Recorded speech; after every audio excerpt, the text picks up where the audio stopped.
Hello viewers, स्वागत है आपका मेरे यूट्यूब चैनल ABC फिजिक्स में। और हम पढ़ रहे हैं अभी chapter number 2 11th class physics का फंडामेंटल मैथमेटिक्स फॉर फिजिक्स। और आज ये इसका दूसरा लेसन है जिसमें आज हम सीखेंगे हाउ टू सॉल्व पावर्स। घातांकों को किस प्रकार से हल किया जाता है ये हम सीखने का प्रयास करेंगे। ये जो चैप्टर है बहुत महत्वपूर्ण होने वाला है। जब हम यूनिट डायमेंशंस लेक्चर्स पढ़ेंगे और जब हम उसमें घातांकों को या पावर्स को किस प्रकार से सॉल्व करते हैं ये हम सीखेंगे। और गणित में जितने भी पावर के कॉन्सेप्ट आते हैं, चाहे 10 टू द पावर 2 हो या 5 हो 6 हो, या फिर और भी जो भी कैलकुलेशन जिसमें घातांकों का इस्तेमाल किया जाता है, या कहें जिन भी कैलकुलेशन में पावर्स का इस्तेमाल किया जाता है, उनको उन स्टूडेंट्स को ये काफ़ी बेनिफिट करेगा। तो आइए स्टार्ट करते हैं। इसमें हम 13 से 14 केस पढ़ेंगे और उसको किस प्रकार से सॉल्व करते हैं वो भी सीखने का प्रयास करें। आइए देखते हैं। तो पहला जो केस इसमें है, इसमें जो पहला केस है वो है 1/x/9। नंबर सिस्टम मैंने आपको बताया था। ये ऊपर वाला इसको हम बोलते हैं अंश, इसको बोलते हैं हर, या न्यूमरेटर और डिनोमिनेटर। तो जब कोई क्वांटिटी डिनोमिनेटर में होती है और उसकी कोई पावर होती है, जब किसी डिनोमिनेटर की कोई पावर होती है n, और जब इसको हम सॉल्व करते हैं बच्चों, तो जब इसको हम न्यूमरेटर में कन्वर्ट करते हैं या इसको जब सॉल्व करते हैं तो पावर का जो साइन है वो चेंज हो जाता है। बच्चों, पावर का जो साइन है वो चेंज हो जाता है। अगर यहाँ पर किसी वेरिएबल या किसी कांस्टेंट की या किसी क्वांटिटी की अगर पावर n दे रखी है, तो वो जब इसको हम सॉल्व करते हैं तो उसकी जो पावर है वो नेगेटिव हो जाती है। अगर यहाँ देखेंगे आप, इस डिनोमिनेटर की जो पावर है वो भी पॉजिटिव है। जब इसको सॉल्व किया हमने, न्यूमरेटर में इसको कन्वर्ट किया, तो इसकी जो पावर है वो नेगेटिव हो जाती है। ठीक, इसी प्रकार से यदि डिनोमिनेटर में कोई पावर अगर नेगेटिव है, अगर डिनोमिनेटर में कोई पावर नेगेटिव है, तो बच्चों मैंने क्या कहा कि जब हम किसी डिनोमिनेटर की पावर को सॉल्व करते हैं तो उसका साइन चेंज हो जाता है। तो यदि यहाँ पर पावर नेगेटिव है तो जब इसको सॉल्व करेंगे, इसको अगर हम ऊपर लाएंगे न्यूमरेटर के लिए जगह, तो जो उसकी पावर है वो क्या हो जाएगी बच्चों? पॉजिटिव हो जाएगी। ठीक है। अगर हम इसको एग्जांपल से समझें तो देखिएगा, जैसे अगर मैंने कहा कि 1/10 ये कांस्टेंट नंबर है, इसकी अगर पावर n अगर लिखता हूं मैं, जब इसको सॉल्व करूंगा और न्यूमरेटर में इसको कन्वर्ट करूंगा तो इसकी जो पावर है वो -n हो जाएगी। ठीक है। जैसे अगर 1/10 की पावर 2 लिखी हुई है, अगर 10 की पावर डिनोमिनेटर में अगर 2 लिखी है, जब इसको हम सॉल्व करते हैं तो जो आंसर आएगा बच्चों वो होगा 10 टू द पावर -2। जब इसको हम न्यूमरेटर में कन्वर्ट करेंगे तो 10 टू द पावर -2 इसका आंसर आएगा। ठीक है। चलिए एक और उदाहरण से हम समझते हैं इसको। ये मैंने अभी एक 10 कांस्टेंट लिया डिनोमिनेटर में। अब हम क्या करते हैं, सभी ने बच्चों आपने सभी ने पढ़ा होगा 9th या 10th क्लास में स्पीड। आप सभी ने स्पीड पढ़ा हो, तो स्पीड का फार्मूला क्या होता है? अगर आप फार्मूला भूल गए कोई बात नहीं, हम इसको यूनिट एंड डायमेंशंस के चैप्टर में भी पढ़ेंगे। तो अभी आप इसको कॉन्सेप्ट को बस समझिएगा कि पावर्स को हम किस प्रकार से सॉल्व करते हैं। तो जब चाल या स्पीड कहें तो स्पीड क्या होता है? स्पीड होता है डिस्टेंस डिवाइडेड बाय टाइम। ठीक है। स्पीड क्या होता है? डिस्टेंस डिवाइडेड बाय टाइम, या हिंदी में कहें दूरी बटे समय। तो अब देखेंगे जो डिस्टेंस है वो न्यूमरेटर में है और टाइम जो है वो डिनोमिनेटर में है। ठीक है। तो यहां जहां इसमें कुछ नहीं लिखा हुआ है, यहां पर भी कुछ नहीं लिखा है, तो हम किसी भी, जब कुछ नहीं लिखा होता तो हम ये एज्यूम कर सकते हैं उसकी पावर 1 होगी। ठीक। तो देखिएगा, डिस्टेंस डिवाइडेड बाय, तो इसकी मैं पावर 1 एज्यूम कर सकता हूं।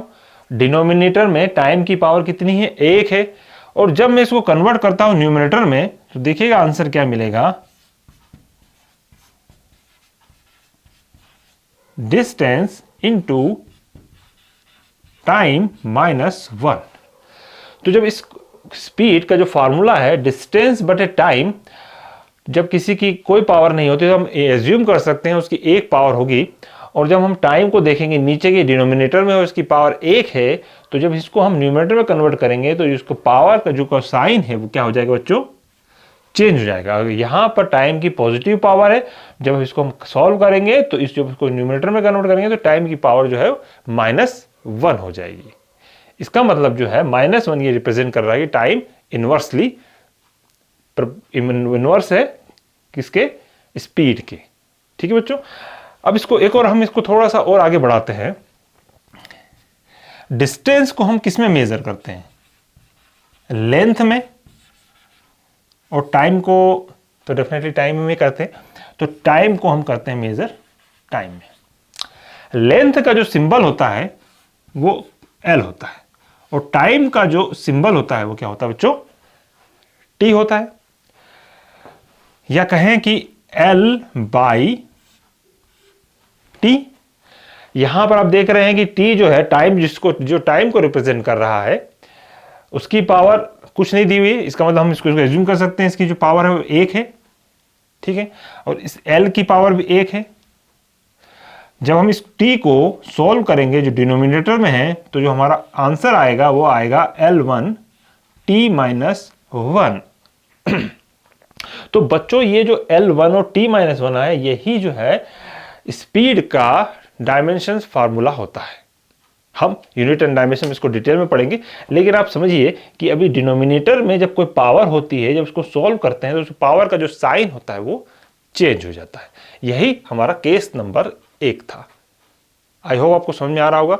नोट्स बनाते रहे ताकि आपको रिवीजन में काफ़ी आसानी हो और आपको दोबारा वीडियो देखने की आवश्यकता ना हो, ताकि आपका समय बचे। तो मैं इसको मिटा देता हूं।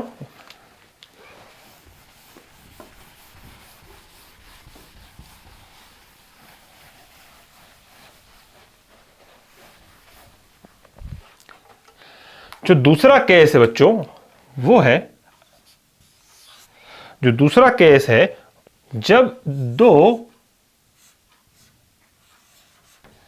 दो सेम क्वांटिटियां मल्टीप्लाई हो रही हों, जब दो सेम क्वांटिटियां मल्टीप्लाई हो रही हों और उनकी पावर्स डिफरेंट हों, दो सेम क्वांटिटियां या कांस्टेंट या वेरिएबल अगर मल्टीप्लाई हो रहे हों और उनके जो पावर्स हैं अगर सेम नहीं हैं, डिफरेंट हैं, तब उस केस में हम दोनों पावर्स को ऐड कर देते हैं।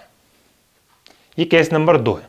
उदाहरण से हम समझेंगे, जैसे अगर 2 की पावर 3 लिखी हुई है और 2 की पावर 2 लिखी हुई है, तो आप देखेंगे दो क्वांटिटियां मल्टीप्लाई हो रही हैं, कांस्टेंट है 2। जब दो सेम क्वांटिटी मल्टीप्लाई हो रही हैं और उनके ऊपर डिफरेंट पावर है, तो हम कह सकते हैं कि 2 की 3 + 2, मतलब उनकी पावर को हम ऐड कर देंगे। ठीक है, जैसे अगर इसको मैं सॉल्व भी करना चाहूं तो मैं इस 2 की पावर 3 को मैं क्या लिख सकता हूं, 2 × 2 × 2, बीच में ये इंटू का निशान, और उसके बाद 2 × 2। ठीक है, जब मैं इधर सॉल्व करता हूं तो 3 + 2 कितना हुआ बच्चों, 5 हुआ। इस 2 की पावर 5 को मैं क्या लिख सकता हूं, 5 बार 2 × 2 × 2 × 2 × 2। तो आप देखेंगे ये जो क्वांटिटी आ रही है दोनों तरफ वो सेम आ रही है, तो इसका मतलब हम कह सकते हैं कि ये फार्मूला, ये इक्वेशन जो है सेटिस्फाई हो रही है। ठीक है बच्चों, आए समझ में। तो ये उदाहरण इधर भी हम कैलकुलेशन करेंगे तो सेम नंबर आएगा, इधर भी कैलकुलेशन करेंगे सेम। तो इसका मतलब कि जब दो सेम क्वांटिटी मल्टीप्लाई हो रही है और उनकी जो पावर अगर डिफरेंट है, तो जो उनकी पावर है वो क्या हो जाएंगी, ऐड हो जाएंगी।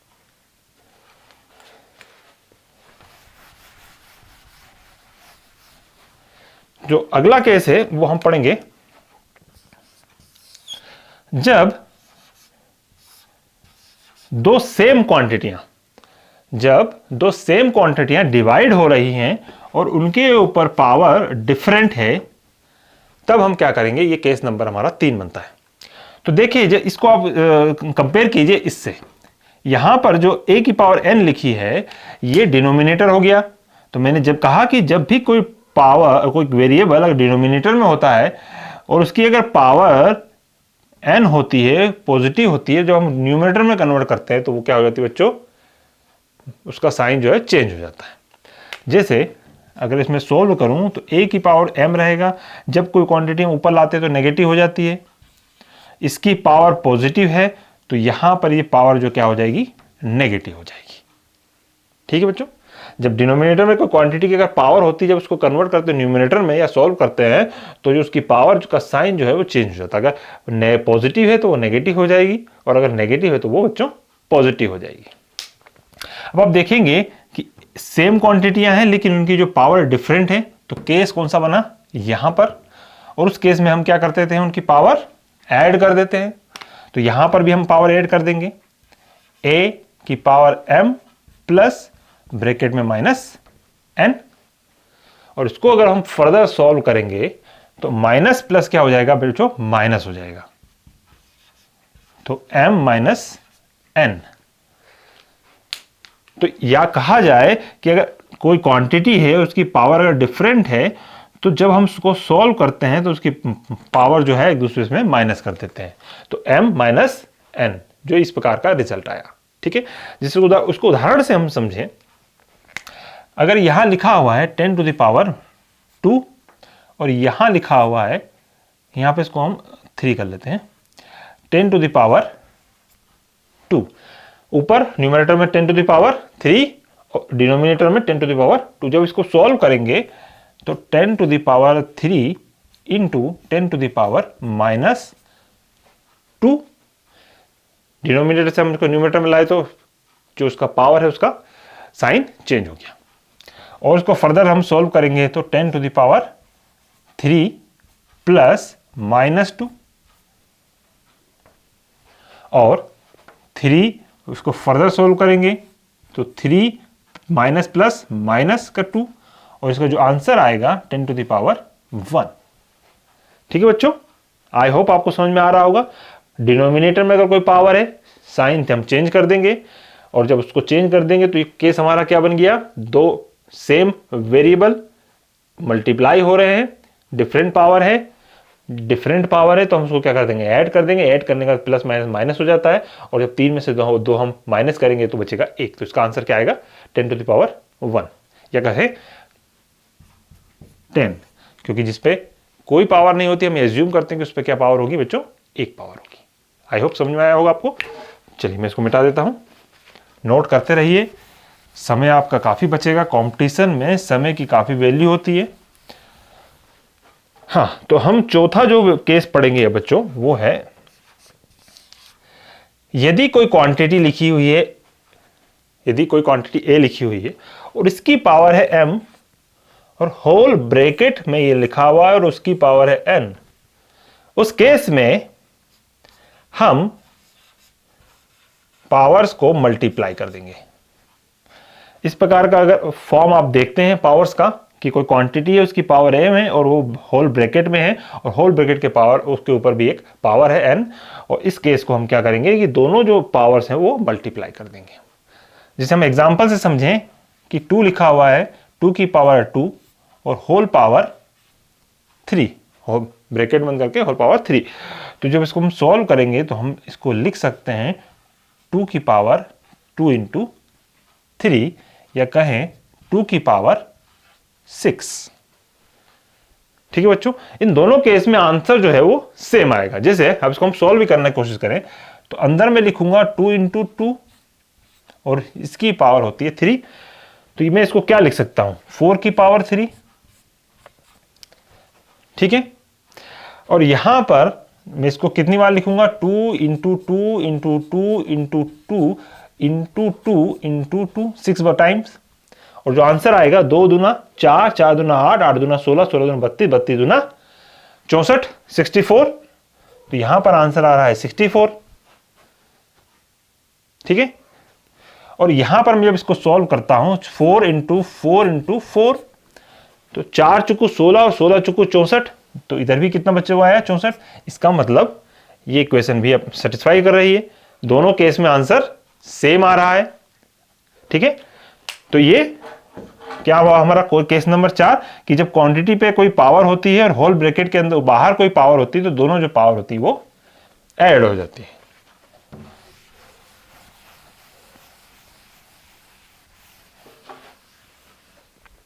तो यहां तक हमने देखा कि अभी हम सेम क्वांटिटी या तो मल्टीप्लाई कर रहे थे या डिवाइड कर रहे थे या फिर इस प्रकार से होल ब्रैकेट में के बाहर भी हम पावर्स लिख रहे थे। जो पांचवा केस हमारा बनेगा वो है यदि दो डिफरेंट क्वांटिटियां मल्टीप्लाई हो रही हैं। अगर दो डिफरेंट क्वांटिटियां मल्टीप्लाई हो रही हैं और उनकी जो पावर है वो है सेम है, तो हम इसको इस प्रकार से सॉल्व करते हैं। दोनों को होल ब्रैकेट में लेके कॉमन पावर m लिख देते हैं और ये इसका आंसर हमको मिल जाएगा। इसको हम एग्जांपल से समझें। जैसे मैंने क्या कहा कि 2 और 3 दो डिफरेंट क्वांटिटियां हैं। देखेंगे आप यहां a और यहां b दो डिफरेंट क्वांटिटियां हैं, 2 और 3, और उसकी पावर सेम है। अगर मैं यहां लिखूं इसकी पावर 2 और इसकी पावर मैं लिखूं 3, तो मैंने क्या कहा कि दोनों को होल ब्रैकेट में लेके उसकी कॉमन पावर को ऊपर लिख देते हैं। ठीक है, तो इसका मतलब कि हम इसको दोनों को मल्टीप्लाई करके होल पावर कॉमन लिख सकते हैं। जब इसको हम सॉल्व करेंगे तो देखिए क्या मिलता है हमको रिजल्ट। इसको मैं लिख सकता हूं 2 इंटू 2 इंटू 3 इंटू 3 इंटू 3। ठीक है, और यहां पर मेरे को क्या रिजल्ट मिल रहा है, 3 दूना 6 की पावर 3। ठीक है, तो यहां पर मैं सॉल्व करता हूं तो इसलिए आएगा 4 और ये 3 3 9 9 3 27, और यहां पर क्या आएगा बच्चों 6 इंटू 6 इंटू 6। जब इसको आप सॉल्व करेंगे जो राइट हैंड साइड और लेफ्ट हैंड साइड की जो वैल्यू है बच्चों वो बराबर आएगी। ठीक है बच्चों, ठीक।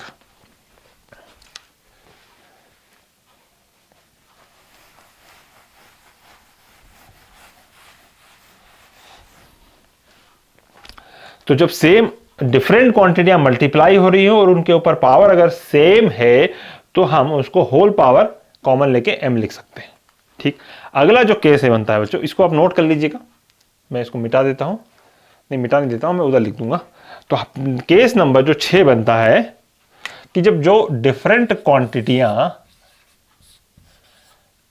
अगर डिवाइड हो रही हैं, डिफरेंट क्वांटिटियां अगर डिवाइड हो रही हैं और उनके पावर्स अगर सेम है तो हम क्या करेंगे, इनकी कॉमन पावर हम m लिख सकते हैं। ठीक है बच्चों, अगर दो क्वांटिटियां डिवाइड हो रही हैं, डिफरेंट क्वांटिटियां, और उनकी पावर अगर सेम है तो हम उसको इस प्रकार से सॉल्व करेंगे। अगला जो केस है 7 केस, कि अगर दो सेम क्वांटिटियां ऐड हो रही हैं। ठीक है, अगर दो सेम क्वांटिटियां ऐड हो रही है और उनकी पावर अगर डिफरेंट है, सॉरी इस केस को हम इस प्रकार से पढ़ेंगे कि अगर दो सेम क्वांटिटियां ऐड हो रही हैं और उनकी पावर अगर डिफरेंट है, दो सेम क्वांटिटियां ऐड हो रही हैं और उनकी पावर क्या है, डिफरेंट है, तो उस केस में हम क्या करेंगे, इसको किस प्रकार सोल्व करते हैं बच्चों, इस प्रकार को जिस प्रकार ये लिखा हुआ है उसी प्रकार से हम इसको सोल्व करते हैं। इसको सोल्व करने का दूसरा तरीका नहीं है, सेम इसको हम इसी प्रकार से सोल्व करते हैं। ठीक है, हाँ, तो अगला जो केस है जो 8 नंबर है वो है कि जब दो सेम क्वांटिटियां ऐड हो रही हैं और उनके ऊपर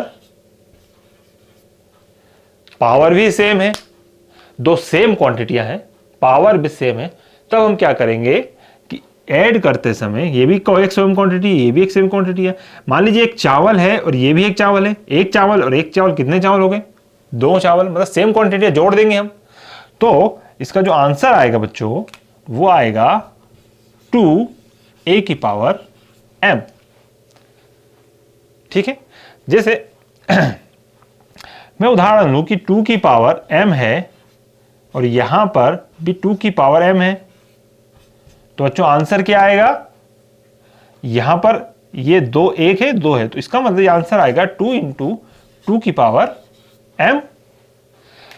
सेम क्वांटिटी ऐड हो रही है, पावर भी सेम है, तो ये एक पूरी क्वांटिटी 1 बन गई और ये एक पूरी क्वांटिटी 1 बन गई, तो ये 1 और ये 1, तो ये हम 2 लिख देंगे। और कितनी बार वो है 2 टाइम्स, यहां पर 1 यहां पर 1, तो जोड़ेंगे तो 2 बार, और ये 2 बार क्या हमारे पास है 2 की पावर m है।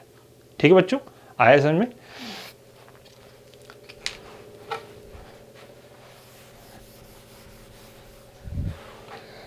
जैसे या फिर मैं एक और उदाहरण से दूं कि अगर 1 की पावर लिखी n प्लस 1 की पावर n प्लस 1 की पावर n प्लस 1 की पावर n, तो आप देखेंगे 1 की जो पावर n है वो कितनी बार है, वो 4 टाइम्स है। तो हम लिख सकते हैं 4 इंटू 1 की पावर n। समझ पाए? सब सेम क्वांटिटी पे अगर सभी ऐड हो रही हैं और उनमें सेम पावर्स हैं, तो सभी जो क्वांटिटियां हैं वो ऐड हो जाती हैं। कितने टाइम्स हैं वो हम लिख देंगे, और क्या क्वांटिटी है वो भी हम लिख देंगे। ठीक है, चलिए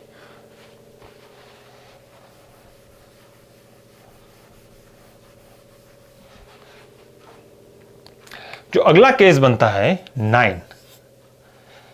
यदि किसी वेरिएबल जो लेफ्ट हैंड साइड है, अगर कोई वेरिएबल या कांस्टेंट या क्वांटिटी अगर लेफ्ट साइड है, उसकी पावर अगर n है, और अगर राइट साइड में कोई क्वांटिटी है x, तो देखेंगे कि आप जो लेफ्ट हैंड साइड की जो क्वांटिटी है, उस पर जो कोई पावर्स है, जब हम उसको राइट साइड में शिफ्ट करते हैं तो वो बच्चों फ्रैक्शन में चेंज हो जाती है।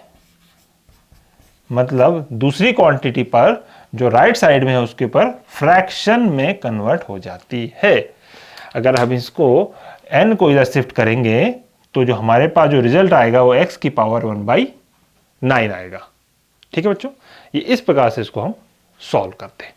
या फिर इसका जो दूसरा टाइप केस है कि जब हम y की पावर n और x इस प्रकार की कोई क्वांटिटी लिखी हुई है, लेफ्ट साइड में y कोई क्वांटिटी है उसकी पावर n है, और अगर राइट साइड में कोई क्वांटिटी है, तो जब हम लेफ्ट साइड का जो पावर से शिफ्ट करते हैं इधर, तो बच्चों वो हो जाएगा रेडिकल के अंदर x और n यहां पर।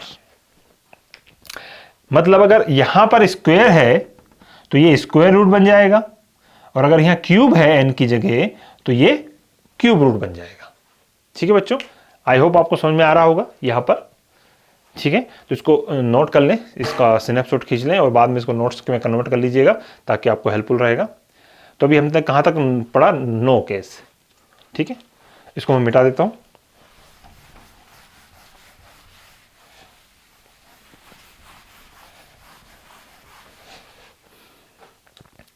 देखिए अभी अगर उसी केस को हम और अगर एग्जांपल से समझें, तो जैसे 2 की पावर अगर 2 है और इजिकल टू यहां 4 लिखा हुआ है। ठीक है, अगर 2 की पावर 2 है और यहां पर अगर 4 लिखा हुआ है, तो मैंने क्या कहा कि 2 को सोल्व करने का जो ये वाला तरीका है, जब इस पावर को हम इधर शिफ्ट करेंगे तो ये क्या हो जाएगा, रेडिकल में चेंज हो जाएगा, और इसका जो पावर है वो यहाँ आ जाएगा। अब यहाँ स्क्वायर है तो ये स्क्वायर रूट हो गया। जब मैं इसको सॉल्व करूंगा तो 4 का जो स्क्वायर होता है, स्क्वायर रूट होता है, वो कितना बच्चा होता है? 2 होता है। तो इसका मतलब कि यहाँ पर क्वांटिटियां दोनों बराबर आ रही हैं। इसका मतलब कह सकता हूं कि ये इक्वेशंस सेटिस्फाई कर रही है इस फॉर्मूले से। ठीक है, चलिए जो अगला केस है वो है 10th नंबर लिखेंगे, 9 के बाद 10th, कि यदि किसी क्वांटिटी की पावर अगर 0 है, अगर किसी क्वांटिटी की पावर अगर 0 है तो उसका जो आंसर है बच्चों वो आएगा 1। 1 कैसे आएगा? एक सरप्राइज है, लेकिन ये 1 आता है। देखिए हम कैसे करते हैं इसको। देखिए जब हमने लिखा x की पावर 0, तो इसको मैं क्या लिख सकता हूं? 3 - 3 या 2 - 2 या 4 - 4। आंसर क्या आ जाएगा यहां पर? 0। जब 3 से -3 होगा तो 0 आंसर आएगा। ठीक, इसको मैं क्या लिख सकता हूं? देखिएगा, इसको मैं लिख सकता हूं x की पावर 3 इंटू x की पावर -3। हमने जो सेकेंड केस देखा था या थर्ड केस देखा था, तो उसमें आपने देखा होगा कि जब सेकेंड केस, जब दो सेम क्वांटिटियां अगर मल्टीप्लाई हो रही हैं और उनकी पावर अगर क्या हो, सेम हो, तो वो क्या होती है, ऐड हो जाती है। मैंने यहाँ ऐड किया क्योंकि चूंकि मैं ऐड करने के बाद जब -3 था तो वो क्या हो गया, प्लस माइनस माइनस हो गया यहाँ पर। तो ये इस प्रकार से हम इसको लिख सकते हैं बच्चों। अब देखेंगे, अब ये केस बना। अब मैं इसको अगर ये न्यूमरेटर में, इसको अगर डिनोमिनेटर में कन्वर्ट करूंगा, मैंने क्या कहा था, अगर कोई क्वांटिटी डिनोमिनेटर से न्यूमरेटर में जाती है तो उसको पावर का साइन जो है वो चेंज हो जाता है। तो यहाँ पर x की पावर 3, जब इसको मैं डिनोमिनेटर में कन्वर्ट करूंगा तो यह प्लस है, तो यहाँ पर क्या हो जाएगा बच्चों, सॉरी यहाँ माइनस है तो क्या हो जाएगा, प्लस हो जाएगा। तो आप देखेंगे कि ये दोनों सेम क्वांटिटियां हो गई, और जब मैं इसको सॉल्व करूंगा तो ये इससे कट जाएगा और आंसर क्या आ जाएगा बच्चों, 0 आ जाएगा। तो इसका मतलब कह सकते, सॉरी इसका आंसर क्या आ जाएगा, दोनों जब क्वांटिटियां कटेंगी तो इसका आंसर आ जाएगा 1। तो हम कह सकते हैं कि x की पावर अगर 0 है या किसी क्वांटिटी की पावर अगर 0 है तो उसका रिजल्ट क्या आता है बच्चों, 1 आता है। ठीक है, चल अगला केस हम पढ़ेंगे,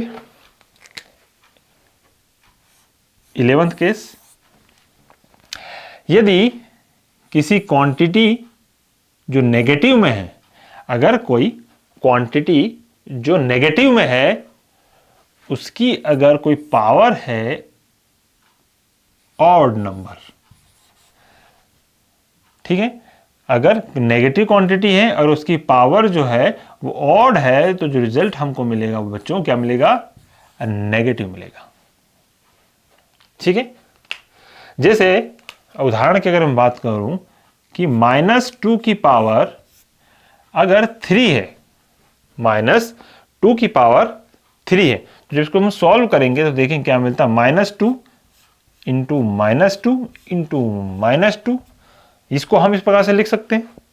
ठीक, तो जब हम इन दो क्वांटिटी को मल्टीप्लाई करेंगे तो माइनस माइनस प्लस हो जाएगा, तो ये प्लस का 4 इंटू माइनस का 2, और फिर जब हम इसको मल्टीप्लाई करेंगे फर्दर तो 4 दूना 8, तो ये चूंकि माइनस है तो माइनस प्लस माइनस हो जाएगा और ये -8 हमको आंसर्स मिलेगा। तो इसका मतलब कि अगर कोई क्वांटिटी है नेगेटिव में और उसकी पावर अगर ऑड है तो उसको रिजल्ट जो है हमको बच्चों क्या मिलेगा, नेगेटिव मिलेगा, वो इस प्रकार से मिलेगा।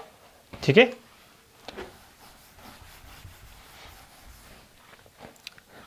जो 12वां केस है कि यदि बच्चों कोई क्वांटिटी है x, कोई भी क्वांटिटी सपोज, और अगर उसकी पावर इवन है तो उसका जो रिजल्ट बच्चों हमको मिलेगा पॉजिटिव, उसका आंसर जो हमको मिलेगा वो क्या मिलेगा बच्चों, पॉजिटिव मिलेगा। जैसे अगर मैं यहां -2 की पावर अगर 2 लेता हूं तो इसका जो आंसर होगा वो क्या होगा, अगर मैं इसको क्या लिख सकता हूं, -2 इंटू -2, जो और फर्दर में सोल्व करो तो माइनस माइनस मल्टीप्लाई करते हैं तो प्लस होता है, तो ये प्लस का हमको 4 आंसर मिलेगा। ठीक है, अगर मैं -2 की पावर 4 लेता हूं तो मैं इसको क्या लिख सकता हूं, -2 इंटू -2 इंटू -2 इंटू -2। तो जब मैं इन दोनों को मल्टीप्लाई करूंगा तो मेरे पास क्या आएगा बच्चों, +4 माइनस माइनस प्लस हो जाएगा और 2 दूना 4, और जब मैं इनको मल्टीप्लाई करूंगा तो माइनस माइनस प्लस का 4, और जो आंसर आएगा वो क्या आएगा, 4 चुकू 16। ठीक है बच्चों, मैंने -2 को मल्टीप्लाई किया पहले तो +4 आया, माइनस माइनस प्लस हो जाएगा, और यहां पर माइनस माइनस प्लस हो जाएगा और 2 दूना 4, और जब मैं दोनों को क्वांटिटी प्लस क्वांटिटी है तो सब जानते हैं कि जब दो प्लस क्वांटिटी का मल्टीप्लाई होता है तो हमेशा प्लस आता है। तो कहने का तात्पर्य है, कहने का मतलब यही है कि अगर कोई क्वांटिटी है नेगेटिव में, अगर उसकी पावर इवन है तो हमेशा उसका आंसर क्या आएगा बच्चों, पॉजिटिव आएगा, और अगर कोई क्वांटिटी है जो नेगेटिव में है और उसकी पावर अगर ऑड है तो क्या आएगा बच्चों, नेगेटिव आएगा। और जो लास्ट केस है 13, कि 1 की पावर अगर n है, अगर एक नंबर है सिंगल डिजिट 1 है, अगर उसकी पावर n है तो उसका हमेशा रिजल्ट क्या आएगा बच्चों, 1 ही आएगा। जहां पर जो n है वो किसको डिनोट कर रहा है, होल नंबर को।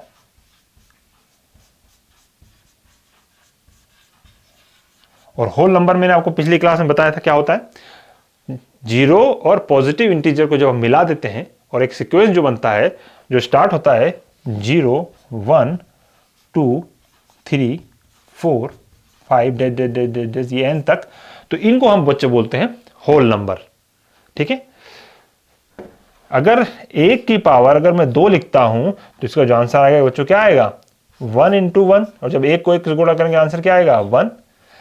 और इसी प्रकार से अगर यहाँ 5 लिखता हूं तो 1 into 1 into 1 into 1 into 1, तो आंसर क्या आएगा फिर भी एक एकम एक एकम एक एकम एक, तो लास्ट में आंसर एक ही आएगा। तो चाहे एक की पावर 2 हो या एक की पावर 5 हो या फिर हम 100 भी ले ले एक की पावर 100, तब भी आंसर क्या आएगा बच्चों सिंगल डिजिट 1 आएगा। तो आई होप आपको ये सब चीज समझ में आ रही होगी। तो यहाँ पर आप नोट्स भी बनाते रहें साथ में।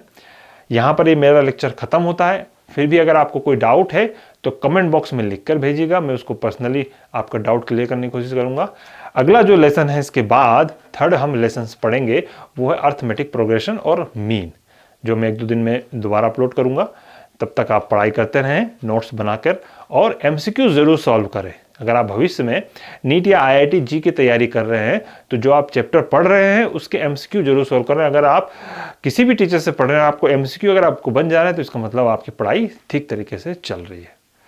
ओके, ठीक है, till then bye, thank you.